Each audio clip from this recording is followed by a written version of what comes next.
This is the Georgia Guard Fencepost Podcast, Quarterly Edition. Welcome everyone back to another episode of the Georgia National Guard Fencepost Podcast. I'm your host, Specialist Chasity Williams, and today we're going to be talking about education and what role it can play in furthering your career, your life, and goals in the military and outside as well. Today we have Colonel John Fuchko. He is the commander of the 122nd Regional Training Institute, and he is also the president of Dalton State College.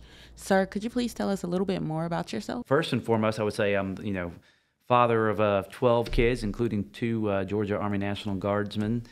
So one of our sons and one of our daughters is a part of the Guard. So that's probably one of the most important things that I do. Also serve as the president of Dalton State College. And then I've been in the Georgia Army National Guard for coming on 23 years, and I currently serve as the commander of the 122nd Regiment Regional Training Institute. So I used to say if I put them all together, it kind of sounds like a gladiator introduction. Father of 12, president of college, commander of the 122nd. But not as many people watch the Gladiator nowadays. So I guess it doesn't resonate quite the same way. So having spent decades in the Georgia education system, what trends and opportunities have you noticed for service members and oncoming service members?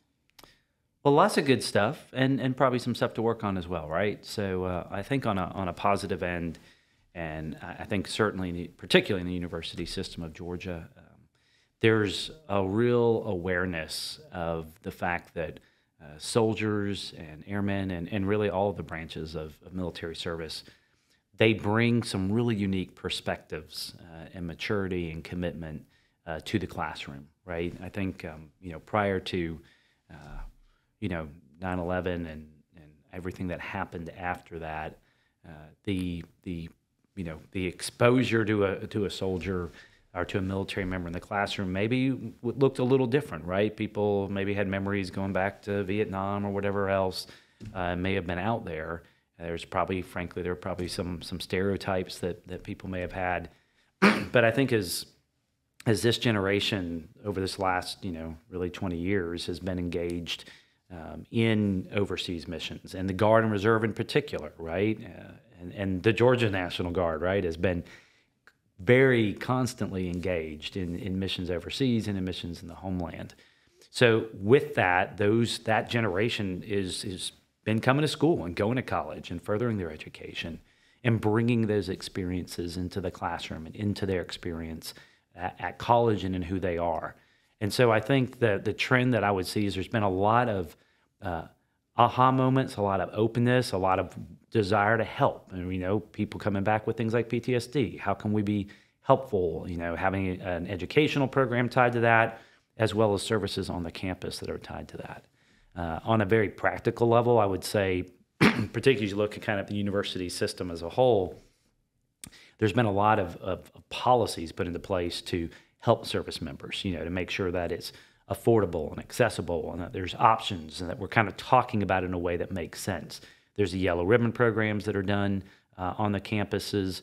A lot of our institutions are, rated some of the most military-friendly institutions in the country, and that's all happening right here in Georgia. So those are all very, very positive trends that I've seen.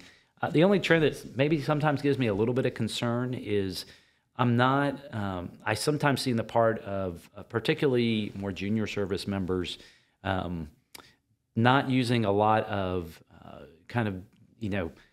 thought around where they choose to pursue their education. I think sometimes maybe because they think something is the most convenient or it's the easy answer right in front of you, and they'll say, "Well, I'm gonna go to this school," right? But they're not checking, what does it cost, and what are the employment rates afterwards, and what are the graduation rates at the school? Like, is this really going to help transform them, their life, their family's life, which a college education can do just in the same way that military service does, right? It's a transformational experience, and it's something that they're going to be devoting maybe 4 years of their life, maybe more to. Are they really putting in the time and effort and energy to research this and say, let me make the choice that makes the most sense for my future? So I think sometimes we tend to go with the thing that, well, this is easy to sign up for, so I'm going to go with it. I think sometimes you gotta dig a little deeper on such a significant investment. And speaking of investments, when it comes to education, what is the importance of it, and how does it tie into military life? Yeah, it's so many levels. So I would tell you one of the things the Chancellor of the University System talks about, Chancellor Purdue, talks about the $1 million deal. Mm-hmm. And you say, well, what's that? We all want $1 million, right? The average additional income that a person with a 4-year degree will make here in Georgia is an extra $1 million. That's not an insignificant amount of money, right? And I think for a lot of us, I worked through school, my wife worked through school. A lot of us are in school because we want to provide for our families and provide for ourselves and improve our life and be able to better serve others. I think there's deeper reasons to go to further your education and develop who you are as a person. And we could spend all day talking about those, and maybe we should. But I would say that in addition to kind of thinking through that monetary investment, is also an investment in your military career. There's not a promotion out there that isn't at some level tied to a system of assessment, right? It's looking at how do you do. And, it can be, how did you do on the Army Combat Fitness Test? How did you do on your individual weapons qualification? How did you do on your performance evaluations, on your NCOER, on your OER, on your fitness reports, and so on? But almost, in fact, every one of them that I'm aware of also looks at your military education and your civilian education. How does your military education differ from civilian education? Some ways they do and some ways they don't, right? So I've been fortunate in the course of my career. 2 of my master's degrees are actually from military institutions. I have one from the U.S. Army War College, and I have one from the National Intelligence University. And so I kind of compare and contrast what was my experience there with, say, Command General Staff College, or say with my what they call at the time MIOBC Officer Basic Course, now BOLIC. I think with all of them, there's actually a lot of crossover. So military is very focused on training, right? So we're teaching you how to do something. Your advanced military education, as well as your civilian education, is oftentimes teaching you how to think about something, how to communicate around something. It may not be teaching you how to move, this thing from point A to point B, but it will teach you all the skills you need to figure that out yourself, but also figure out why are you moving it from point A to point B? What is it that you're actually trying to do? What is it that you're trying to accomplish, so you can think critically? And that's where I think that kind of critical thinking skills, thinking about history, thinking about the ethics and morality of an issue, thinking through the real reason why you're doing it, all of those things I think kind of come together in education. Good military education, good civilian education, they merge together to help people really become better leaders in the military as well as in the rest of their lives. Okay. So what roles and opportunities did education play in your career path? Well, many. Certainly as a college president, education is what we do, and we hopefully practice what we preach. And so I started out, I got my undergrad at Kennesaw State. I did an MBA at Georgia State. I already mentioned the 2 master's degrees from the War College and the Intelligence University, and then a doctorate in education from the University of Georgia. One thing I like to kind of share about that is 4 of those 5 were paid for at some level by the Army. So my doctorate was paid for through the Forever GI Bill. My MBA was paid for largely through tuition assistance, and the War College and the Strategic Intelligence degree were actually, Army schools where the Army paid for all of it and paid to send me off to school, right? So it's been a huge part of growing as a person and growing as a leader. Very specifically in the military, for officers, you have to complete certain levels of education, right? You have to be, obviously you have to be qualified through your military education, but if you are in a spot where you're going to be competitive for more senior officer positions, the fact that you have a master's degree and the fact that you have a terminal degree is a factor that weighs in your favor. Is there a specific route for officers? There's a lot of routes for officers. I'm a little biased right now because, of course, I have the OCS under my command, so I love OCS. But I am an ROTC commissionee myself. Interestingly for me, I actually finished my ROTC while I was in graduate school. So I was a cadet while I was also a full-time employee for the state, married, kids, getting my MBA, and earning my commission in the Guard. And I found that was an incredibly beneficial route. I think you really have to think through what is it that you can sustain, because they all produce quality officers. If you invest your time into that process, you invest your time into what you're being taught, you will come out a quality officer. It's really what tends to be the biggest issue, I think, for people isn't so much that as much as the fact that life can get in the way. And in the Guard, look, you've got multiple priorities. You've got your family, you've got work, you've got civilian school. If you're an RTC, you're enrolled, right? You're in an undergraduate, you're in a master's program, and now you've got this fourth thing on top of it, right? You've got your Guard duty, you've got this officer training that you're pursuing. So I think you've got to figure out what makes sense for you. ROTC tends to be a 4-year, or at least a 2-year process. If you're prior service, you can come in and sign up for your last 2 years of ROTC. And so that kind of works. But if if you've already got your undergraduate degree, you've already got maybe a graduate degree, does it make a whole lot of sense to go back for another degree just to do ROTC? Probably not. It probably makes more sense to do OCS. So you just got to kind of do the one that you can finish. That definitely makes sense. Yeah. Trying to help balance out that workload, school, home, family, social, etc. All the above. With the rise of debt, as well as, cost of living and cost of education, are there any programs or scholarships out there for students and those looking to get back into, school? Yeah, absolutely. So first off, I would share, if you're a member of the Georgia Guard, doesn't matter if you live in Georgia, don't live in Georgia, just move to Georgia. You're a member of the Georgia Guard, you can go to any University System of Georgia institution and you pay in-state tuition. And in-state tuition is incredibly affordable. I'll share you my school. Full-time tuition and fees is $1,962 a semester. That means you can get a 4-year degree for under $16,000. Think about that, right? A lot of people, I think a lot of folks get scared off from school because they hear about, oh my gosh, people are going into tens and tens of thousands of dollars in debt. They're paying $40,000, $50,000, $60,000 a year for school. If you're doing that as a member of the Georgia Guard, you're probably not, you're doing something wrong, right? You're not living right at that point.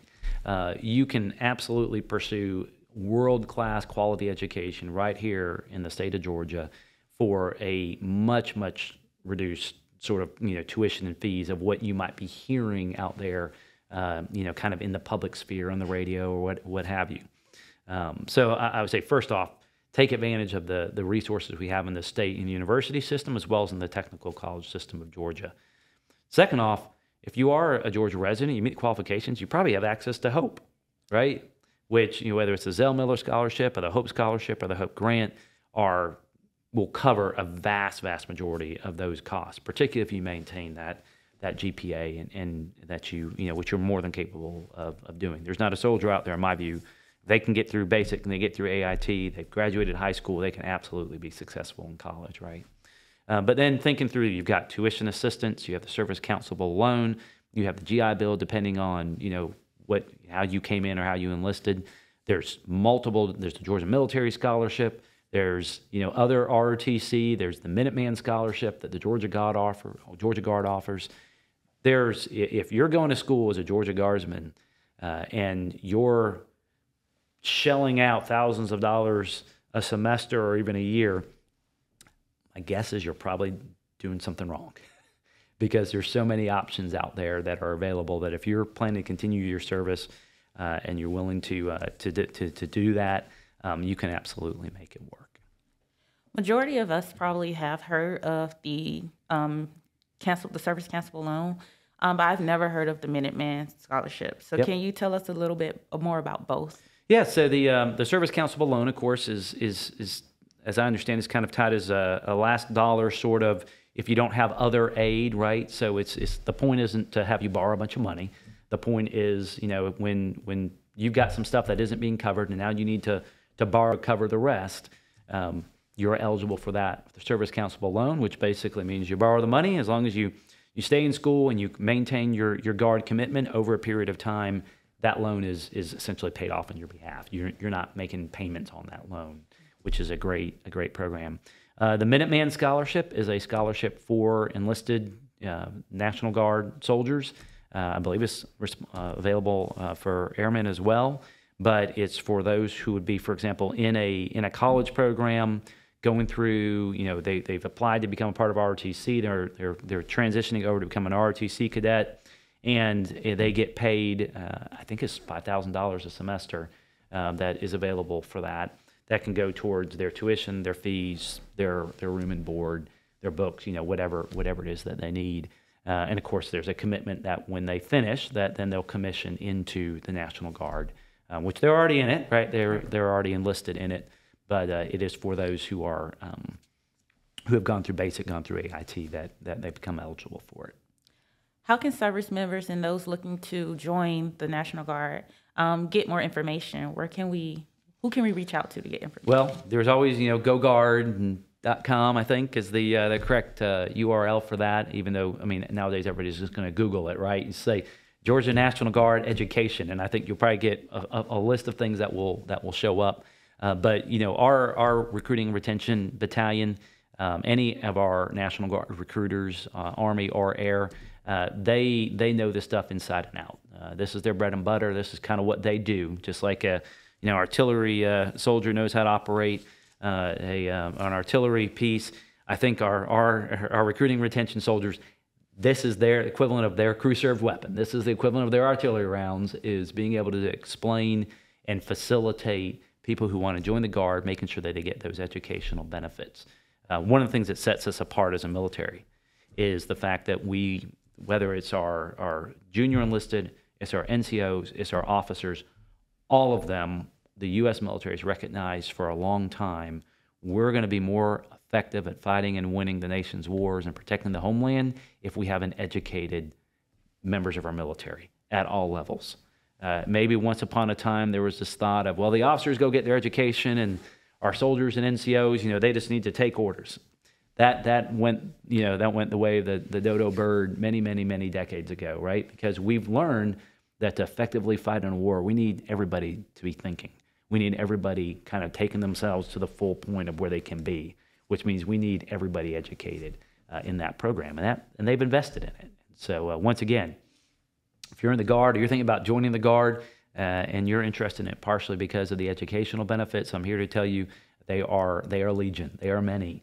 And our R&R folks are probably some of the best folks to help you take advantage of that. We, of course, have an educational services office within the Georgia Guard that once you're in, it will be a big part of helping to facilitate that as well. So what can leaders do to make soldiers and airmen aware? Yeah, so I'll get on my soapbox for a minute. I think there's a couple of things. First off, I think invite University System of Georgia, invite Technical College System institutions to come speak to your units. Some of there are some, other educational entities out there from outside the state, and I'm not knocking anybody from outside the state, but I'm a Georgian. I'm a proud Georgian, and I'd kind of love it if you went to a Georgia school. And I would tell you, though, sometimes the schools outside the state, you see them having a presence at a drill weekend. We've got great USG institutions and technical college system institutions all around the state of Georgia.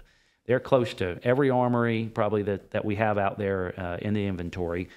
Invite those folks to come talk to the soldiers or the airmen on a given weekend. I think that's one really easy thing to do. I'm going to tell you about the little harder thing to do, but it's the most rewarding, and that's counseling, right? So as leaders, we ought to be counseling our soldiers, counseling our subordinates, right? And that starts at the top and it works all the way down. And one of the things that I do going through this process of sitting down and saying, all right, what's your plan? What's your 20-year plan? What's your educational plan? What's your military educational plan? What's the life plan? How does this figure in with, everything else you've got going on, right? Maybe we shouldn't plan for you to go off to graduate school or to get your undergrad when you're focused on, teaching your kids' little league team. Like that, maybe we need to think through all of those timing pieces, right? But I think leaders have a responsibility to sit down with their subordinates, with their officers, with their soldiers, and have those conversations throughout the unit and help them think through it. I've been there, I've done that. Let me now help somebody else get there and do that, right? I think if they do that and it's just basic leading as an officer, leading as an NCO, beautiful things will happen. So what piece of advice would you give junior soldiers and airmen? You can do it. You belong here. You belong in college. It will pay off in the long run. But as I said at the beginning, you're worth putting the time and the resources into really thinking about, where do I want to go? Don't go for the easiest thing out there. Don't go for, well, this seems like this is super flexible and I don't have to do a whole bunch of, no, go for what's going to challenge you a little bit, right? If sometimes we do this thing where somebody's given us something, we tend to spend less time looking at it than if we're paying for it ourselves.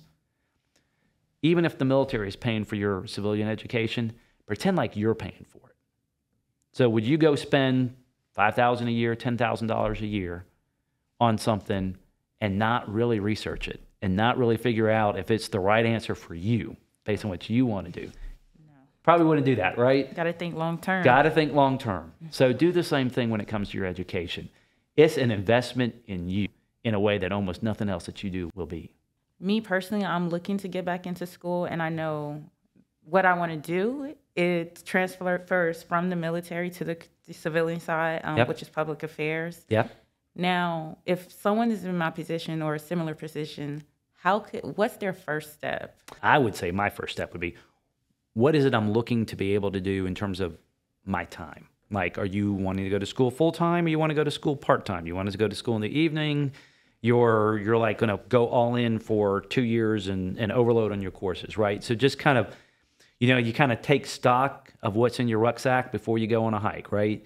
So kind of taking stock of what is it that you're wanting to do in that respect, right? So that's kind of first. Because there's some programs, like if you want to go into communications, which is usually the major that's going to be associated with public affairs, there's some programs that are going to be predominantly like focus on full-time, in-person sort of experiences. There's going to be others that are going to be more part-time driven. There might be within that, though, somewhere you might have one institution that their communications is really focused on, TV broadcasting, TV journalism, right? Another might be focused more on digital media. Another one might be focused more on traditional print media. So you kind of want to just be a little bit thoughtful about what it is that you maybe want to do with it long term, and how do you want to experience your education, and then that can then tell you, okay, what do I want to go do with this?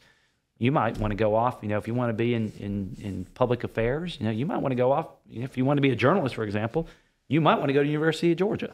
But how does that fit to go and kind of go to Athens, live there, and does that fit within your life, and so on and so forth?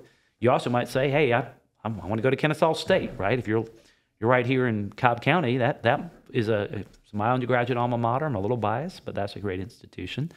But you may also say, you know what, I'm in a different stage of life. I want to go up and have the experience up in Dalton. We'd love to have you up in Dalton. We have a communications major. So you just have to kind of think through, what does that look like? Where do you want to go with this? What is it that you're looking to get out of it? And then from there, the easy way is you kind of go to USG degrees and majors. You can Google that. You can go to Georgia Degrees Pay. Is probably going to be the best one, honestly, to go to is Georgia Degrees Pay.